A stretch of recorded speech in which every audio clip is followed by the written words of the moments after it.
Yes, George. Mr. Baxter's holding the job open for you with the construction company. Now, you go down there and get it. Yeah, but honey, shoveling sand into a cement mixer, why, that ain't my line of work. You see, I'm more the executive dictaphone button pushing type. You go down there and see Mr. Baxter and get that job. He's only holding it for you because he's an old friend of my family. Well, honey, I just can't go busting in there and start throwing sand around.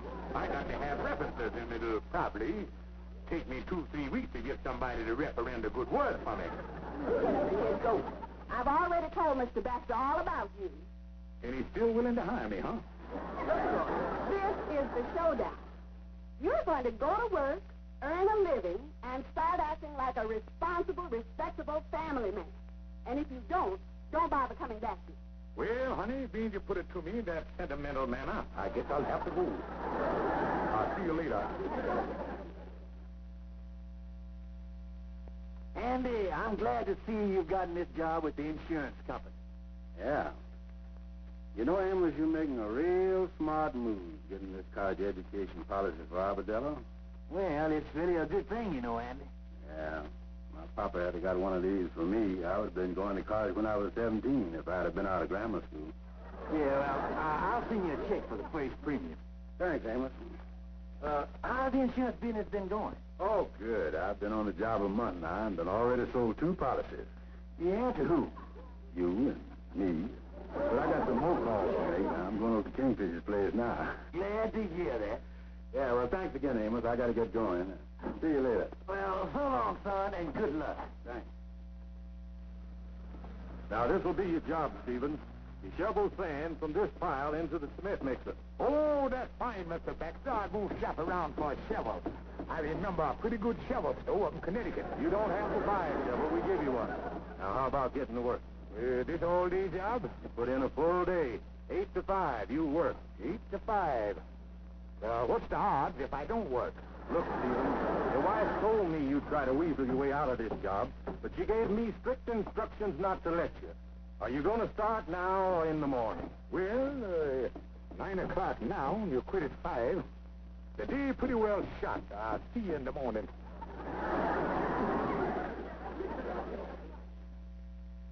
Don't look so glum, George. You'll like your job after you get started. That's what I'm afraid of, honey. I'm afraid I get to like the job so well and stay there year after year and never leave. First thing you know, I in a rut. And that ain't good for a man. George, you won't be there long. You'll move on to a better job. Well, then it seems silly to get settled in this and then have to leave right away again. Why not wait until a better job show up? Whether you like it or not, you're going to work and be a respectable family man. This reminds me, I got a surprise for you. What's the surprise?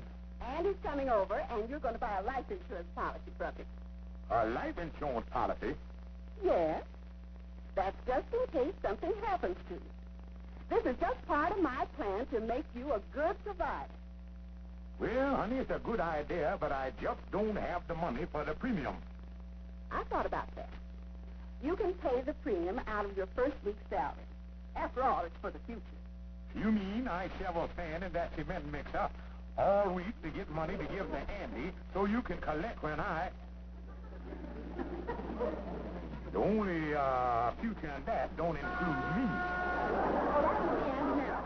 Excuse me. Hello, Sapphire. It's Brown from Crown with the best policy in town. Come in. Thanks. Hi, Kingfish. Hi, 6. I don't know. I ain't done none lately. I'll leave you two boys alone to talk business. Well, Kingfish, I got all the papers for your insurance. Andy, you just wasting your time. I ain't got the money for to pay the premium. I'll pay it. Old amplifier here.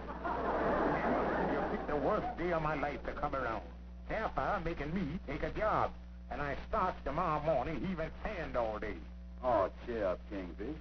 Just sign the application, and we go right down to the doctor for the physical examination. Now, look here, Andy. Sign the application. Sign the application. Get a job. Andy, I sitting in the electric chair, and Sapphire standing right beside the warden, yelling contact.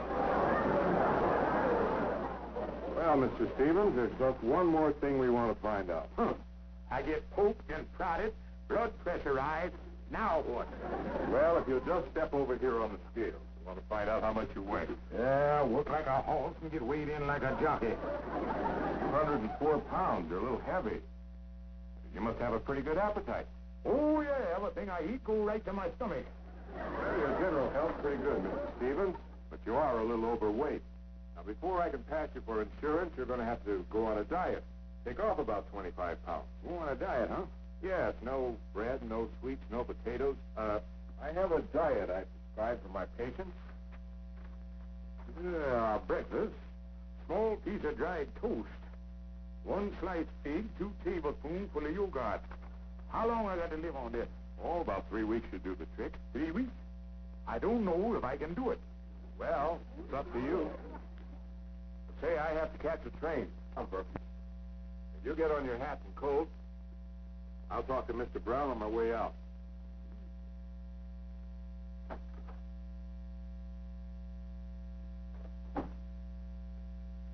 Hi, Doc. Is everything all right? I'm afraid not. Mr. Stevens isn't insurable. Ain't insurable. It's too bad he didn't come to me sooner. Sooner? It's a crime when a healthy man like that lets himself go that far. Now he'll have to pay for it. Pay for it? I gave him a special diet, but I think he's too weak. I don't think he'll last 3 weeks. Won't last 3 weeks. Hey, Doc.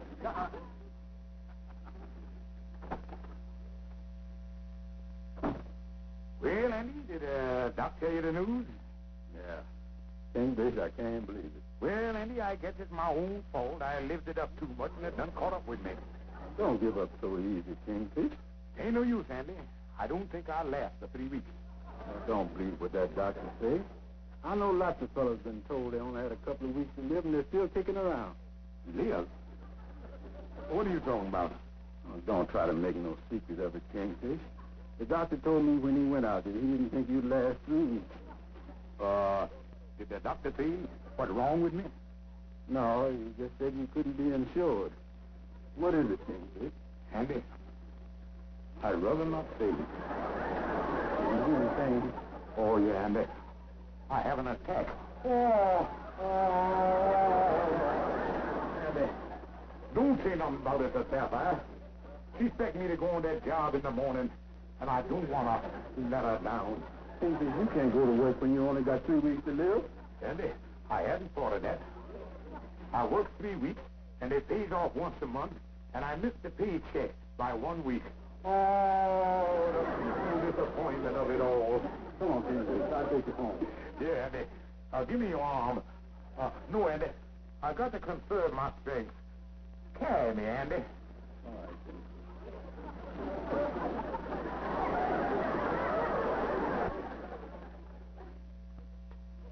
There is Sapphire, right on the calendar. Oh, George. Dry your tears, honey. We got to face the facts. I done marked out my time here. 3 weeks. Beginning today and ending here. Oh, George. D-Day. D for departure. Hang it up on the wall there, honey. Where I can keep my eye on it. Oh. Oh, George, you're so brave. Well, no use in messing up the enjoyment of my last few hours. Got to keep the chin up. Carry on. Good show. Tip, tip, and all that stuff. Well, didn't the doctor give you a prescription or anything? Well, like Andy told you, he gave me a diet. Well, what can you have to eat? Well, first day, breakfast.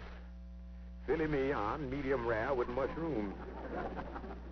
Lunch, fried chicken and candied yams. Dinner, broiled lobsters and strawberries and cream for dessert. Are you sure that's what he wants you to eat? Yes, darling. That's what he calls the last chance diet. Well, George, you can have anything you want. Anything.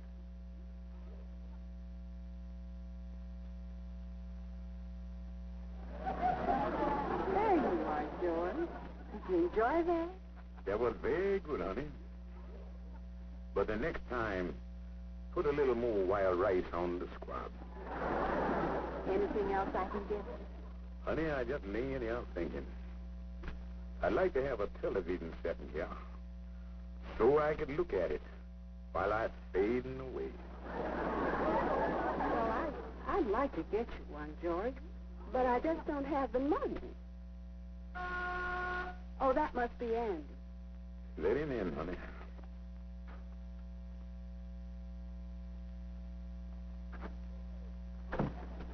Andy, money.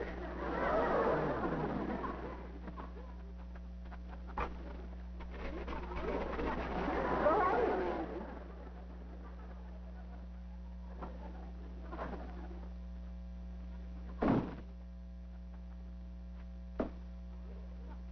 Hi, Kingfish. Read my temperature for me, Andy. Oh, below zero. Kingfish, you acting up. Oh, Andy, I'm having another attack.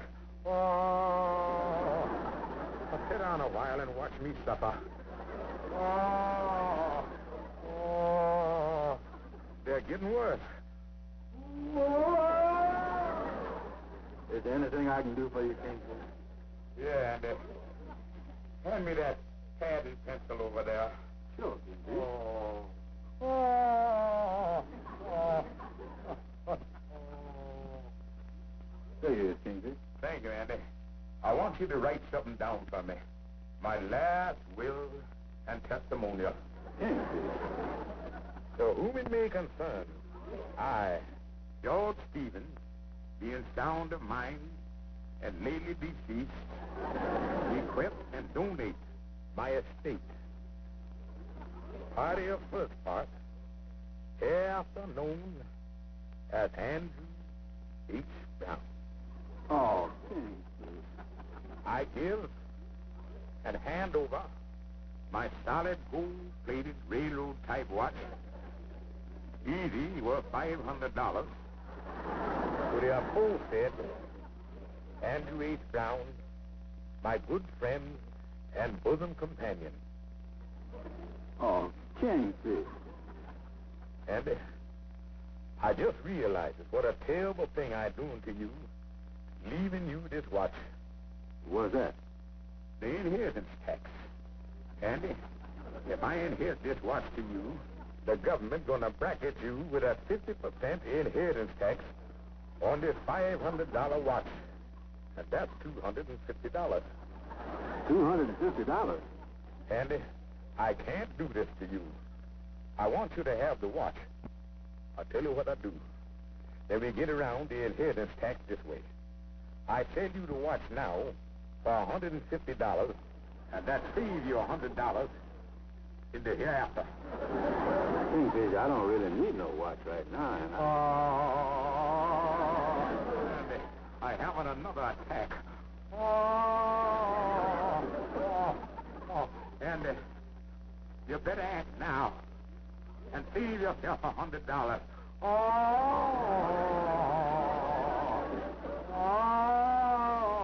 all right, Kingfish. I'll do it. It was a nip and tuck all the way until the local club fell apart in the last of the 8th. And that's the sports page for today. Now for the human interest story of the day. In St. Louis, the friends of the late Augustine Wingate banded together and collected $1,000 for a memorial portrait of the financier. An artist has been commissioned to do the painting, which will be unveiled on the occasion of a... $1,000 memorial painting.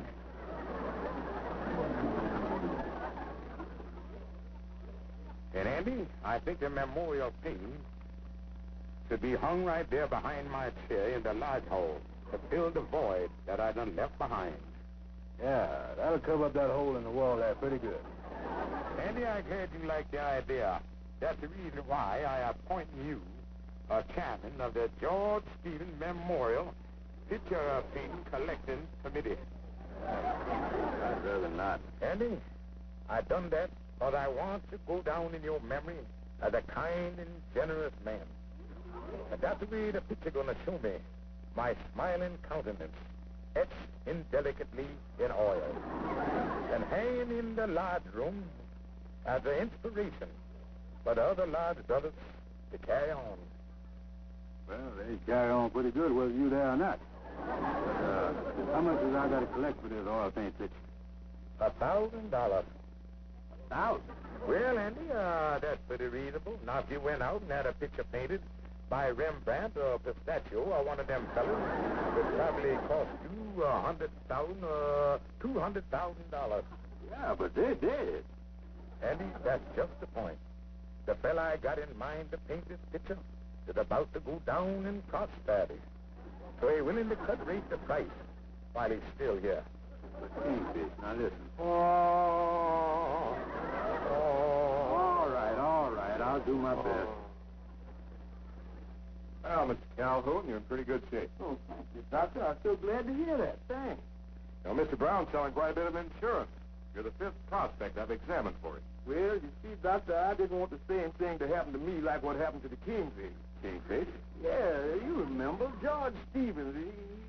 He's a heavy-set, bald-headed fella. The same fella you said he didn't have but 3 weeks to live. 3 weeks to live. Yeah, 3 weeks to live, poor boy, and his time's up tomorrow. You must have your story wrong. I put him on a diet for 3 weeks to take some weight off. Doctor, you know who I'm talking about, don't you? Yes? And ain't nothing wrong with him? No, of course not. A little overweight. Is he still following his diet? I didn't think he'd last 3 weeks on it. Last 3 weeks on a diet. So that's what it is. And I chipped in. I've been chunked. Excuse me, Doctor. I gotta get this thing.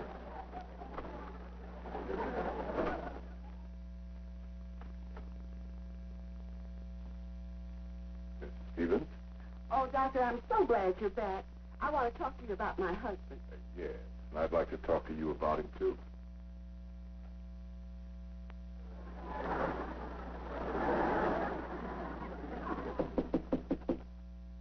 Who's that?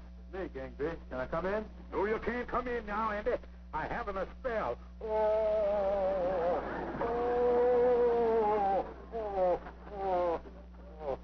All right, Andy.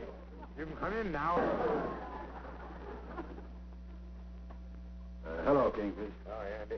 I knocked on the outside door, and nobody answered, so I come right in. That's okay, Andy. How the collection coming? Oh, yeah. Well, all I could raise was $31.22. Well, Andy, the artist was expecting a little more than this. Well, I did the best I could. But here's the picture. You can hang it up in the large hall. Pretty good likeness, huh? Looks like a map of the subway system. Who did this? Me? But you said you was going to have an artist to paint this and go down in prosperity. Well, Andy, after tomorrow, I won't be prospering around here no more. Not Kingfish? Oh, Andy, the sands of time is drizzling out on me. Look at the calendar there. And I know you can't be angry with a man who's facing D-Day. Yeah, I guess not. Oh, I got something down in the car that the Lodge brothers sent you. Sapphire ain't here. It'd be all right if I leave you alone for a minute? Andy ain't got a thing to worry about until tomorrow.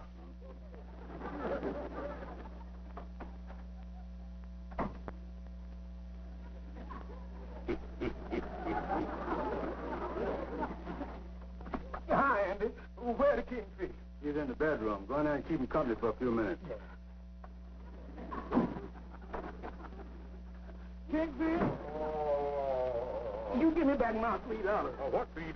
The $3 I kicked in on that memorial picture, that's what $3. It's in safe hands. Kingfish, I don't want to hear no talk about no safe hands. I want to feel my money in my hands. I just come from the doctor's office and he said you ain't sick at all. Oh? Kingfish, you is dirty, that's what you is.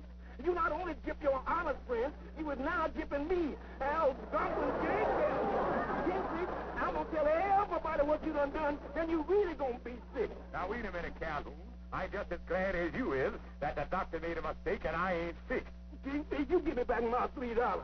Calhoun, let me be the first to return it to you. Here he is, son. Yeah, that's better. Around here gypping people out their money. And another thing, Kingfish, I just thought of something. You've been telling everybody that tomorrow's D-Day. Now, what's going to happen when D-Day comes and you ain't D? Oh, well, I'll take it something. You better.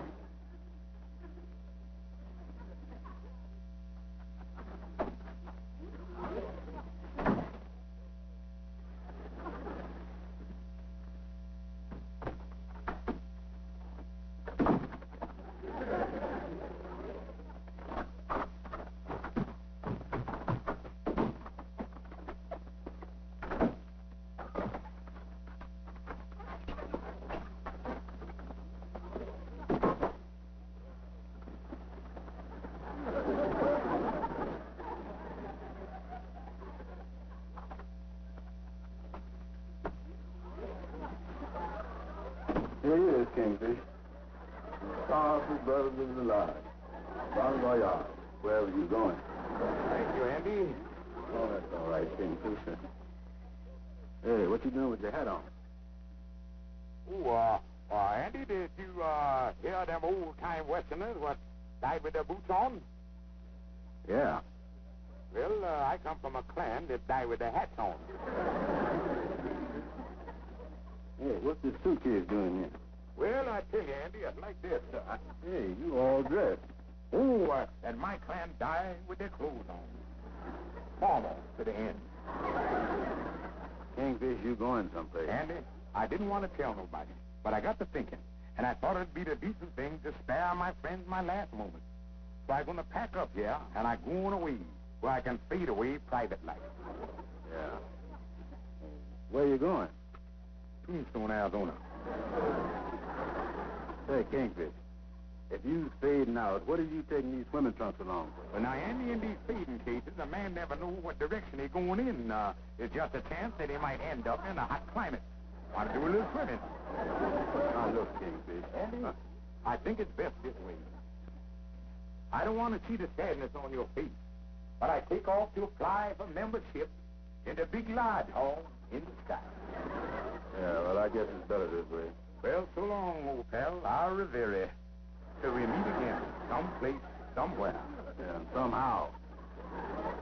Yeah, but how are we going to know when it happens? Well, Andy, when it happens, I'll send you a telegram. Oh, yeah. Thanks.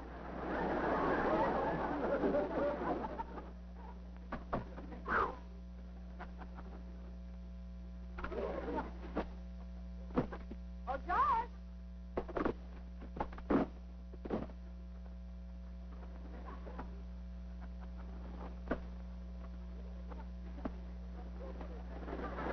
Oh. How are you, George? Do you feel worse? Oh, much worse. Oh. Well, George, there must be something we can do for you. Let me call the doctor. Oh, no. Don't call the doctor. Then nothing can be done. Any use putting him to that trouble. It's no trouble, you big phony. He's right here. Doctor? Doctor? Here's that big faker. You just did this to keep from taking that job. Now, Sapphire, Just baby. a moment, Mrs. Stevens. Your husband is in serious condition. Really? What's wrong with him? Look at his vest. What has he been eating lately? Lobster, strawberries and cream, baked Alaska, tasty. Why, he was overweight when he came to my office 3 weeks ago. He must have put on 40 pounds since then. Doctor, is that bad? Bad. Bad. With all that weight? Doctor, what'll I do? Can't you do something for me? Well, yes, I think I have just a prescription for you. Here, start that first thing in the morning.